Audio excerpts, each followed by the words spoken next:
Bonjour, bonsoir avec tout fanatique Haïti Nouvelle, dépendamment de l'aide, nous prenons le temps de vidéos, pas oublier sur Channel Information, Channel qui est là pour informer, pas oublier nous dire, côté information, nous promettons, nous pourrons chercher le pour sans qu'on pas besoin de faire aucun effort, sauf que nous besoin de support par l'autre qui est abonné avec Channel là, pour capable nous plus effort pour nous chercher information pour. Et bien, je dis à nous côté pour une nouvelle information côté que un groupe individu qui pas arrivé identifier, arrivé déjà mais un policier yo bat li, yo boule motocyclette li, yo prend tout ça li te gagné. Et nous demandons prêter une petite classe attention côté que yon agent police a expliqué comment ça vraiment faire le mal côté que yo même yo là pour yo protéger et servir et yo même yo pas épargner en bas mais individu malfroid qui pas identifié. Mais avant d'entrer dans plus de détails, nous disons pas oublier abonner avec Channel là pour capable toujours être informé et nous disons grand merci avec ou même qui choisit Haïti Nouvelle pour informer. Merci.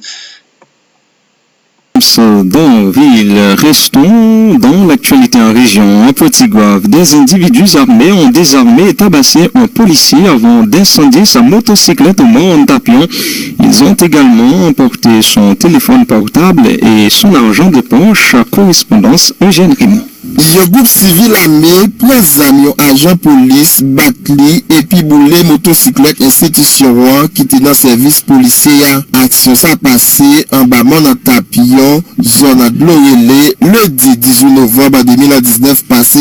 Agent police affecté dans le commissariat Gangouave. Commissaire police Gangouave là, Bac Evangelo qui rend information en public, pas de vouloir révéler identité victime là, chef en commissariat montre préoccupation les guerriers devant civil armé l'idée qu'a opéré sur route nationale numéro 2 dans niveau commune à Gangouave, zone à Fauché à Glorélé. Policier il y a environ 2 heures qui était commissariat pour aller la Kailitigov. Mais il zone monde d'avion, par contre exactement qui compte. Un groupe individu armé, un gros groupe individu armé intercepté lui, au bac lui, au boule motocyclette là et il prend amis, il prend guider dans poche. Il prend téléphone. Vraiment il y a des zones qui ont groupe armé là-dedans, Fauché et Tapion. Et qui grand public, tout le monde connaît, tout le monde a passé quand fréquenter zone connaît. Parallèlement, route nationale numéro 2 bloquée dans le niveau commune Antigouave, zone à marché Séradot à Carrefour en 2017 pour mercredi 20 novembre 2019 là, mouvement bloqué la Rissa rentre dans le cadre de revendication qu'a fait dans la cité Fossé sur le clan pour réclamer démission président Jovenel Moïse. Eugène Raymond, Vision 2000. Merci Eugène Raymond. Le président du conseil d'administration de la fondation J'ai éclairé Maître Samuel Ladistin juge légitime la plupart des revendications des policiers qui réclament notamment de meilleures conditions de travail, des revendications qui, selon lui, doivent être adressées par les autorités concernées. Cependant, il désapprouve la volonté de ces derniers de mettre sur pied leur propre syndicat, soulignant que les conditions d'exercice d'un tel droit doivent être établies par la loi. Il fait remarquer que les conventions ratifiées par Haïti permettent à l'État d'interdire le droit de grève et la liberté syndicale au sein de la police. Maître Madistin, qui souligne le danger que représente une telle démarche, explique par exemple que des dealers de drogue au sein de la PNH peuvent se cacher derrière le syndicat pour contester la discipline et l'autorité de l'inspection générale. Écoutez les précisions de Maître Samuel Madistin au micro de Jacques-Christophe Prophète. Tout le monde est conscient que sous revendication gagnée, sous conditions de travail, sous traitement que la recevoir à l'intérieur de la police là, bien un pays qui est légitime et qui est mérité pour joindre nos gens solutions. Et en même temps, nous-mêmes, nous condamnons tentative qui a fait pour dire qu'il y a mis des syndicats à l'intérieur de la police. Pour que ça, parce que même le principe liberté syndicale là, prévu par la Constitution, c'est que des engagements internationaux qui Haïti prend, et même tout qui consacré dans la Constitution, en matière de grève, en matière de droit syndical, surtout quand il s'agit de corps armés, mais pour la fonction publique en général, faut que ça soit réglementé par la loi. C'est-à-dire conditions d'exercice du droit. C'est la loi qui peut fixer. Soit pour syndicat par exemple, qui côté pour enregistrer, donc côté pour la loi dire, qui limite, qui sont cafés, qui sont pas cafés, faut une loi qui dit. Tout en temps la loi par fixer conditions d'exercice de droit ou pas capable décidé de faire syndicat. Souvent, ça même, policiers ont campé des articles 35.3 Constitution. Oui, mais on va dire, que la Constitution dit pour faut que c'est réglementé par la loi, conditions d'exercice sont faites pour réglementer par la loi. Deuxièmement, on va dire que la Convention internationale Haïti prévoit aussi, au niveau de la police, l'État capable de limiter droit de syndical, droit de grève, il a même interdit même droit de grève à l'intérieur de la police, même l'heure de doit pour réunir, doit pour négocier, mais il y a des droits, il n'y a pas jamais bénéficier. Mais est-ce que c'est pas dans charte là, et dans charte association, et que tu es capable de définir? Non, le charte là, c'est la loi pour dire qu'il y a une charte. Ça pour la charte là, ça pour la donne. Qui loi gagné qui réglementait droit syndical pour police, droit de grève, pas de loi va exister. Si pas de aucune loi qui réglemente, la police l'a fonctionné sous base hiérarchie, sous base discipline. Nous pas de droit quitter, par exemple, côté de droit des groupes de dealers de drogue à l'intérieur de la police, qui t'a de droit gagner des groupes policiers qui ont violé les droits monde et qui retranchaient derrière les droits syndicaux pour contester la discipline de la police, pour contester l'autorité inspection générale de la police, pour écraser question hiérarchie à l'intérieur de la police. À partir de ce moment, ça ne fait de la police, c'est pas de mettre même l'institution policière dans l'insécurité, y compris la société. L'idée syndicale, par exemple, c'est pas une question de ne pas vouloir défendre les policiers qui ne pas respecter les principes. Au contraire, on dit que faut que gagner aux outils, aux structures, les droits violés qui pour défendre, même avec l'organisation comme défendeur. C'est ça l'idée, par exemple. C'est ça d'aujourd'hui, et ça quoi elle dit demain. C'est ça que vous loi.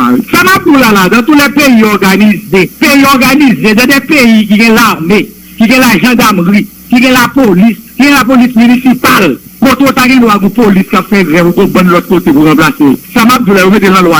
Et quand on met dans la loi par et puis on met une interdiction pour mettre dans la loi par et puis si nous avons fait sans loi, nous disons non, c'est dangereux. Maître Samuel Madistin, président du conseil d'administration de la Fondation J'éclairé. Le directeur exécutif du RNDDH, Pierre Espérance, approuve la démarche des policiers relative à la création d'un syndicat. Selon lui, cela pourrait contribuer à une meilleure communication entre les agents, l'inspection générale et la direction générale de la PNH et du coup favoriser un meilleur fonctionnement de l'institution policière. Le défenseur des droits humains demande aux autorités gouvernementales de prendre les mesures nécessaires en vue de satisfaire les revendications des policiers, mais qu'ils reconnaissent que certaines ne pourront être adressées à court terme compte tenu du contexte économique actuel. Les propos de Pierre Espérance recueillis par Jacques-Christophe le Prophète. On regarde les conditions policières de travail dans le commissariat, dans le sous-commissariat, et puis l'insécurité pas protégée par notre pouvoir, et policiers, loi qui crée la police là n'est pas qu'à sous-tête des constitutions. Donc, les policiers sont capables d'organiser. Cependant, il faut que les policiers continuent à travailler pour protéger la vie avec bien. Il ne faut pas attaquer la population, il ne faut pas rentrer dans le massacre de la population. Nous entendons et nous demandons augmentation des salaires. Et nous voyons que dans la conjoncture qui est l'augmentation salariale est extrêmement compliquée, extrêmement difficile. Mais nous pensons que l'autorité est capable de prendre des dispositions pour être capable de corriger ça nous les avantages sociaux. Par exemple, assurance. Et nous voyons dans la question, dans le privilège, et privilège demandé et en pile. Privilège là, il n'y a pas d'avantages sociaux. Privilège là, il n'y a pas d'avantages social. Privilège là, il n'y a pas d'augmentation salariale. Donc, c'est pour nous-mêmes, c'est pour insister sur question conditions de travail et avec question avantages sociaux et puis augmentation salaire qui est capable de venir plus tard, mais revendications yogis et non pas quoi c'est confrontation ni représailles qui va résoudre le problème ça parce que revendications yogis, mais policiers autour faut qu'ils continuent servir et population il faut continuer à faire travail qui c'est protéger accès vie et garantir sécurité tout le monde pas faire représailles sur population et population tout faut que protéger les policiers dans le cadre de travail parce qu'il y a une insécurité mais avec la population la police dans le cadre d'une institution qui est très particulière. Comment vous pensez que le syndicat a supposé travailler d'abord en inspection générale il a pris la sanction comme une recommandation et la direction générale administration là et le syndicat lui-même va défendre pour les policiers.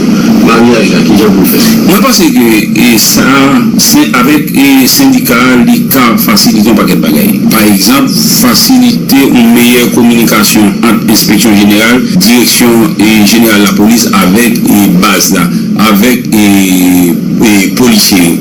Côté qui est capable de un noyau et qui là, qui peut pencher sur le cas policier les problèmes. Et nous pensons avec syndicat, ça capable d'aller plus loin, ça capable de faciliter une meilleure communication au canal de communication. Parce que là, ça, syndicat ne peut pas paraître comme une bête noire, ou bien il ne peut pas paraître face et inspection générale et direction générale, mais il peut pas dans l'intérêt policier.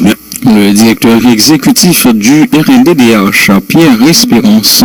Célébration ce mercredi de la Journée internationale des droits de l'enfant. Plusieurs activités, dont une journée de réflexion, ont été organisées pour l'occasion par les responsables de la Fondation Zami Timoun.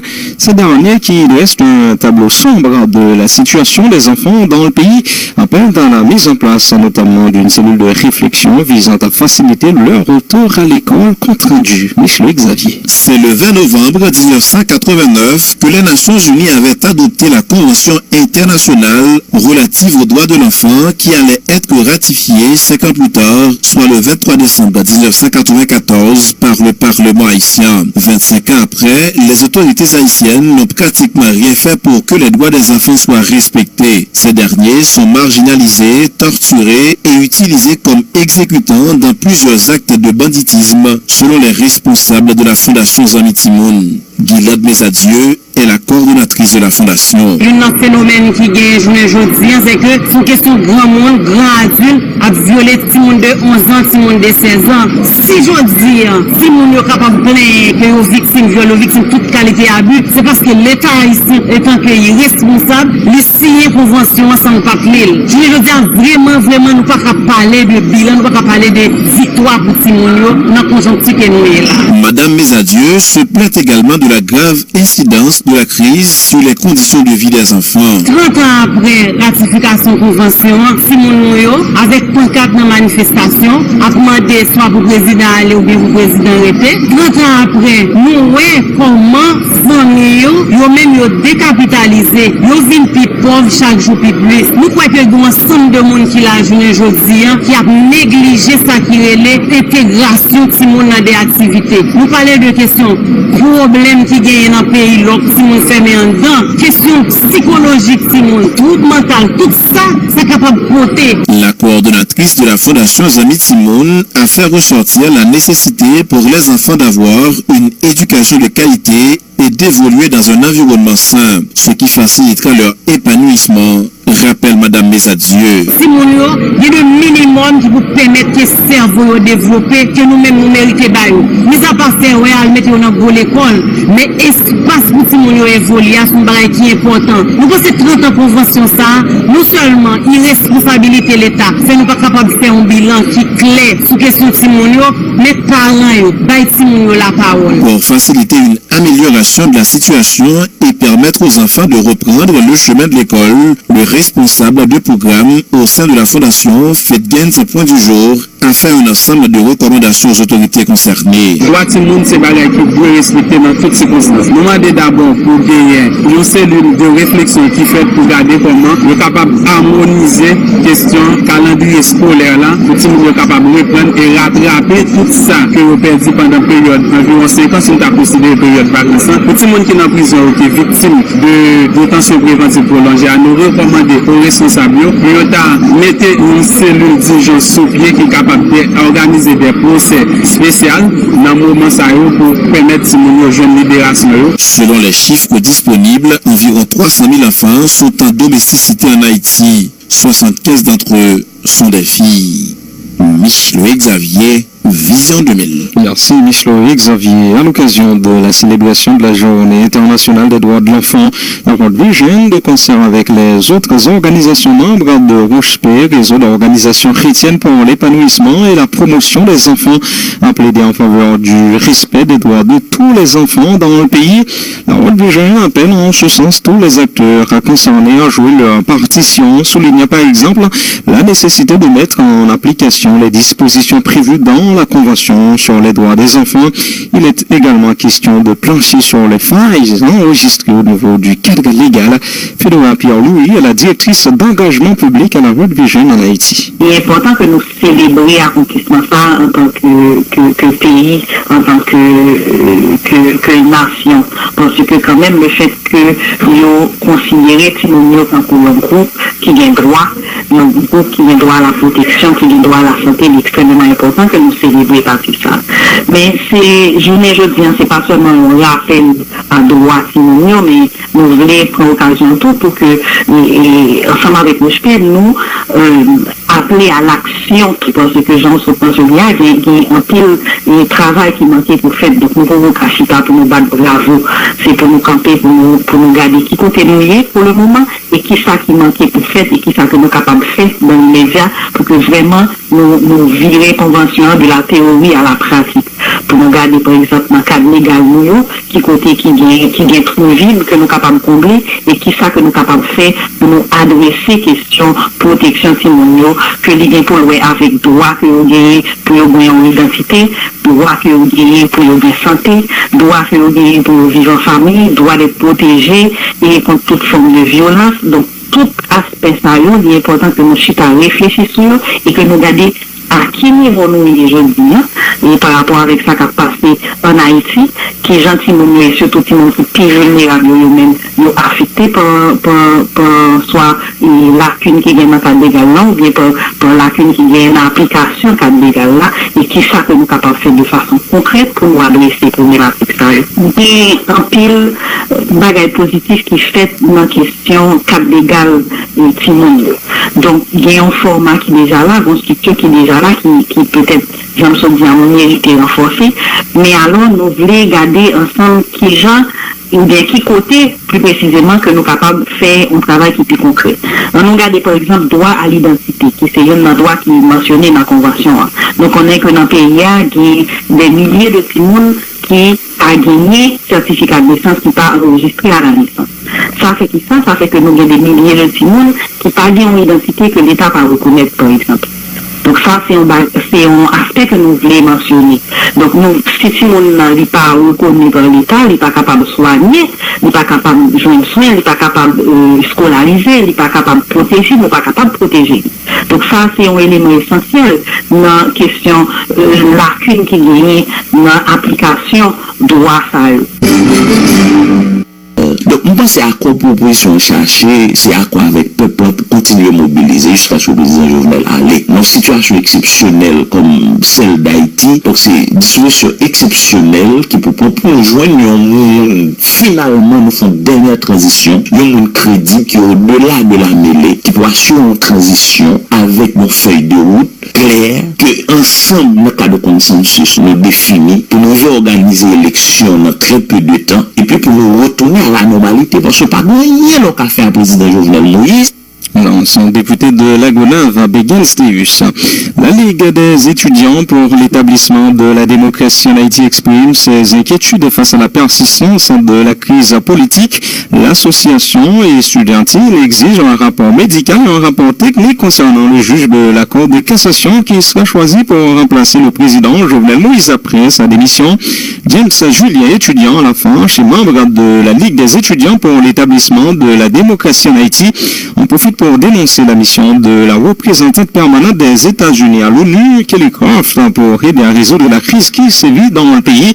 L'étudiant James Julien répond à Dominique Jean-Baptiste. Les bagages nous exiger un rapport technique concernant le parcours juge, un rapport médical pour nous connaître ce que le juge a choisi, est-ce qu'il dispose de toute faculté mentale. Les gens qui ont un cours de cassation, en pile là de passer dans le cours d'appel, c'est des gens qui ont 15-20 ans et nous entrons dans le système judiciaire là. Au bout d'un jour, il y a des gens qui épuisés, tellement il y a un enjeu, tellement il y a un défi pour relever dans le cadre de transition qui est pour venir. Les deux boutons que tu as choisi, une personnalité qui crédite, qui est honnête, qui est transversale, qui cache à tout le monde, qui a créé un climat plus ou moins serein, qui est favorable à dialogue, et pour activité capable de prendre. Comment nous comprenons qu'il y a des personnes qui j'aiment comment sur le rapport médical président? C'est très important. C'est une remarque qui est très pertinente. L'engagement de l'ensemble de décisions que le président a annoncé. L'engagement comment le pays n'a pas qu'à bouger, le président n'a pas qu'à déplacer, il n'a pas qu'à aller en activité même tout près de la caille, le président n'a pas qu'à aller dans la cour de cassation, l'engagement de quantité de monde qui a mouru, l'engagement de petits monde qui n'a pas qu'à aller à l'école. On a bien l'impression que c'est seul le président qui connaît que tout va bien. On a demandé de tout. Est-ce que c'est un président qui est ensemble? Je crois que M. Jovenel Moïse pas de un, je dis, au café avec lui, même si c'est pour l'aller, eh bien, il faut bien acteur qui chita avec lui, pour garantir que la bien départ ordonné. Ça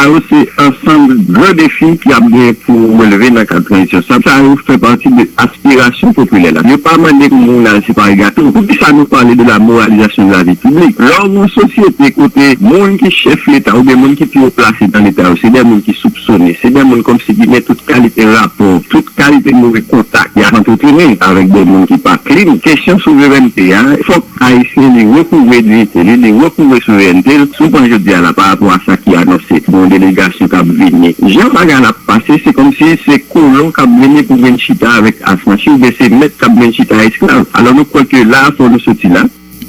Face à la crise multidimensionnelle qui secoue le pays, le mouvement pour l'intégration de la diaspora dans la nouvelle Haïti, IDEN, se propose de jouer le rôle de médiateur entre le pouvoir et l'opposition. L'IDEN plaide en faveur d'un dialogue interhaïtien afin d'éviter que l'international vienne imposer sa propre solution à cette crise. Oman Désir est le délégué de cette structure. Premièrement, on a communiqué ça, nous demandé pour acteurs unis ensemble, donc nous demandé pour intégrer la diaspora dans la vie politique pays. Parce que nous avons un droit civique, nous-mêmes haïtiens. C'est ça, nous demandons en gros, nous demandons pour nous pays d'abord. Pour que nous pas d'accord avec l'idée, c'est étranger qui viennent mettre nos chita, pour nous entendre nous. Nous avons cette capacité. Ok, mais étant donné que une conspiration divise nous-mêmes qui compte ça, qui conscient de problème, non, nous voulons faire, confrères, nous conscients, nous connaissons que nous avons capacité, faut que nous pour rejoindre une solution à la crise. Bien que nous vivons dans la diaspora, entre temps que nous connaissons que la diaspora veut dire peuple dispersé. Donc, haïtiens qui soutiennent en tout de ces membres à part entière IDNH. Donc, IDNH, c'est pour chaque bien haïtien. Nous voulons faire partie de la discussion. Nous voulons pour une stabilité entre nous-mêmes. Même dans la diaspora haïtienne, qui ça qui motive nous pour l'initiative pour nous jouer le rôle médiateur entre le pouvoir en place là et l'opposition? Demander pour nous jouer le rôle médiateur, c'est parce que nous souffrons plus parce que nous-mêmes qui en Haïti, problème en Haïti, côté nous hier, dans tout côté nous disperser, notre nation, notre peuple, regardez nous mal. Nous voulons reprendre valeur, nous, la monde là. Ok, nous-mêmes, dans la diaspora haïtienne, comment nous, ambassadrice américaine Maloney Kelly Craft qui a rencontré avec les dirigeants de l'opposition, société civile, etc., en deux pays à journée mercredi, par rapport à la crise là. Combien de fois nous avons manifesté amour pour nous? Moi, je zéro fois. Donc, nous pas qu'à venir mettre nos chita, c'est ça la combattre. Nous voulons indépendance mentale, indépendance intellectuelle, indépendance économique, indépendance politique. Individus armés ont désarmé et tabassé un policier avant d'incendier sa motocyclette au Mont-Tapion. Ils ont également emporté son téléphone portable et son argent de poche. Des individus non identifiés ont tué par balle hier soir Jean-Robert et Élie Latouche chez eux à Fort-Mercredi, un quartier situé à proximité de Grand-Ravine. Il s'agit de deux frères. Shintaro Maxime, 33 ans, a été tué par balle hier soir à Sodo suite à une altercation avec un groupe d'individus. En représailles, des proches de la victime ont incendié non seulement un véhicule appartenant au présumé auteur du crime, mais aussi la résidence du père de ce dernier, le pasteur Yves Léopold. Roland Kenneth, alias Coman, dément avoir abattu lundi après-midi le jeune homme qui faisait partie d'un groupe qui dressait des barricades à proximité de son commerce à Vertières. Le crime a été commis par Jean-Renold Altidor qui fréquente régulièrement son bar, explique Roland Kenneth. Il précise que le meurtrier figure parmi les 3 personnes brûlées à l'intérieur du bar.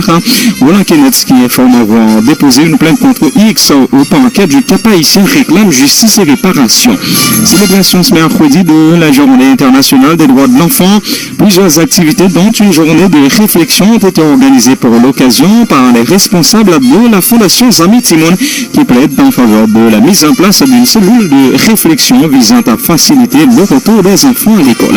À noter que 300 000 enfants sont en domesticité en Haïti, 75% sont des filles selon la Fondation. Près de 90 000 compatriotes ont été rapatriés par les autorités dominicaines pendant la période allant de janvier à octobre de cette année, selon le groupe d'appui aux rapatriés réfugiés. Le GAR a fait état également de la déportation de 348 migrants haïtiens par les autorités bahaméennes le 16 novembre dernier. On pause, à tout de suite.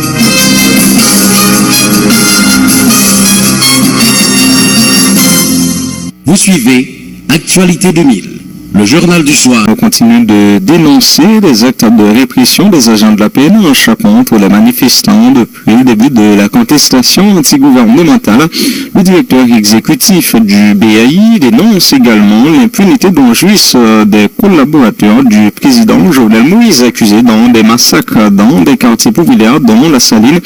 Maître Mario Joseph a par ailleurs condamné une nouvelle fois les gérances de la communauté internationale dans les affaires internes du pays. Déclaration de Maître Mario Joseph. PAI continue à dénoncer la répression sauvage, administration corrompue, sanguinaire. Jovenel Moïse la paix a fait contre Massio qui a manifesté depuis plus passé une année pour capoter le régime PHTK et puis craser le système pesé sous serre. Il y a un bon monde qui a une grosse accusation sur eux, comme monde qui est impliqué dans plusieurs cas de violations massives de l'amour. Cap jouer impunité pouvoir. N'a parlé qu'à massacre La Saline, massacre Cafoufeuille, massacre Gravine, massacre Belay et Latrier. BAI a continué de dénoncer l'ingérence pour groupe là dans les affaires internes du pays, et spécialement États-Unis, qui a supporté le pouvoir corrompu sanguinaire Jovenel Moïse là, contre volonté à intérêt peuple haïtien. Dans ce sens, BAI a une grande inquiétude devant bonnes âmes et munitions qui ont circulé libéré dans le pays.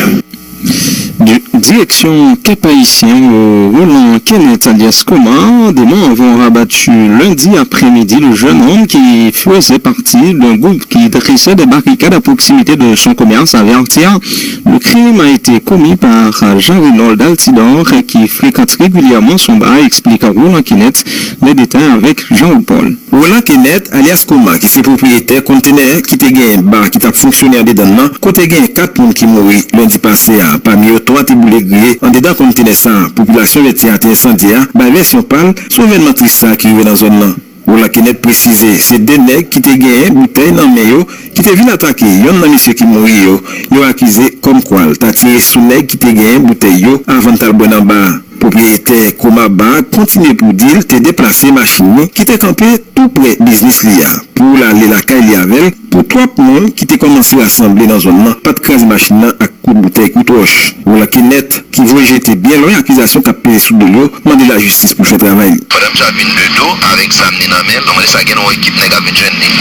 Pendant nous nèg avec jeune ni et puis n'a calmer nèg pour laisser là éviter que c'est des dérapage pas fait entre humain avec nèg. J'ai finalé nèg te vote le calmer même je retourner dans provocation. Par la suite nèg a dit me déplacer comment déplacer pour la machine moi courir retirer machine moi nèg même caser vite machine. Après les me fait la caméra il me dit pas descendre parce que nèg dans mettre du feu. C'est vraiment épouvantable, c'est vraiment triste. Perdu 2 bons amis, perdu une collaboratrice qui c'est Raymond Lacine, perdu 2 bons amis c'est Jean-Ronald Altidor et Jean-René Etienne dans des conditions épouvantables, dans des conditions exécrables et que nous demandons justice, réparation, parce que pas gamin d'action plus grand mouvement pour déterminer qui est-ce qui est auteur et co-auteur, complice de ça pour que nous punions sévèrement conformément à la loi. En tout cas, funérailles, toi, messieurs dames, au chanté, nous salons entreprise funéraire, nous te la donnant bien bonheur matin, mardi 19 novembre 2019 là, avant le temps déposé quoi dans cimetière deuxième ville pays, parce que comme Placide Raymond dans 31 l'année, Altidor Jean-Ronald 36 ans, à quoi Etienne Jean-Rony 38 ans, pas de cas été encore, parce que il a commencé à dégager mauvaise odeur. Jean-Paul Cap-Haïtien. Vision 2000. Merci Jean-Claude Paul. Je vous le disais, des individus non identifiés ont tué par balle hier soir Jean-Robert et Élie Latouche chez eux à Fort Mercredi, un quartier situé à proximité de Granville.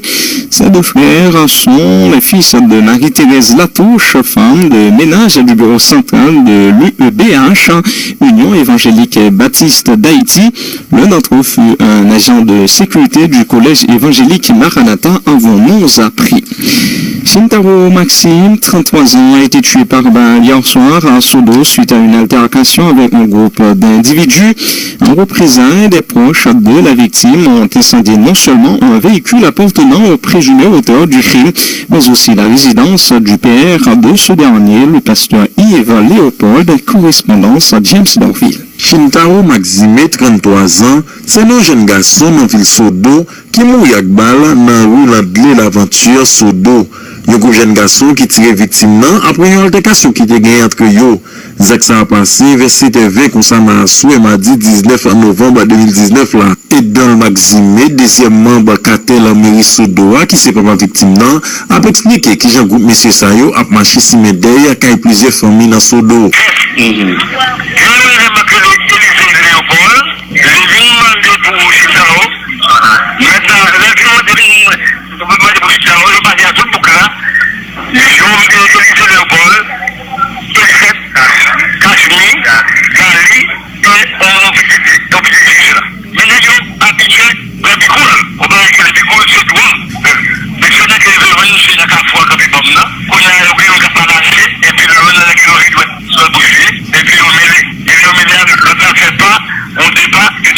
Comme revanche, proche victime nan boule yon avocat à couler vête à moun qui fait crime nan kou équité et puis yon boule kay pasteur Yves Léopold selon quelques informations qui se papa yon nan individu qui t'a tiré Shintaro Maxime yo. James Dorville Mirbalais, Vision 2000.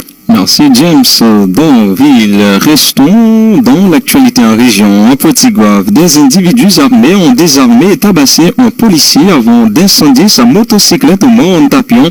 Ils ont également emporté